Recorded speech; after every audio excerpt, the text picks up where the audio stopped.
వినాయకుడి మండపాలలో ఛత్రపతి శివాజీ మహారాజ్ ఫోటోలను అలాగే బాల్ గంగాధర్ తిలక్ గారి ఫోటోలను పెట్టండి. ఎందుకు అవసరం ఏంటి అంటే కూడా చెప్తాను. ఛత్రపతి శివాజీ మహారాజ్ హిందూ రాష్ట్ర సాధన కోసం ప్రయత్నం చేస్తున్న సమయంలో ఈ ప్రజలందరినీ ఏకం చేయడానికి గణపతి ఉత్సవాలు చాలా ఉపయోగపడ్డాయి.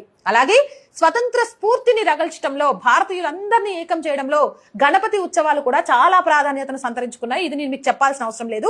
కాకపోతే ఈ తరంలో చాలా మందికి తెలియని విషయం. సో అక్కడికి వచ్చినప్పుడు వినాయకుడికి దండం పెట్టుకునే మన పిల్లలు ఇక్కడ ఛత్రపతి శివాజీ మహారాజ్ ఫోటో, బాలగంగాధర్ తిలక్ ఫోటో ఎందుకు ఉంది అన్న సందర్భంలో వాళ్ళ గురించి చెప్పడంతో పాటు మన భారత జాతి కలిసి ఉండాలి, సమైక్య స్ఫూర్తిని రగిలించడానికి ప్రతి పిల్లవాడిలో ఒక ఛత్రపతి శివాజీ మహారాజ్ ఆశయాలు, ఒక బాలగంగాధర్ తిలక్ ఆశయాలు రావడానికి కూడా గణపతి మండపాలను వేదికగా మార్చాల్సిన అవసరం ప్రతి హిందూపై ఉంది.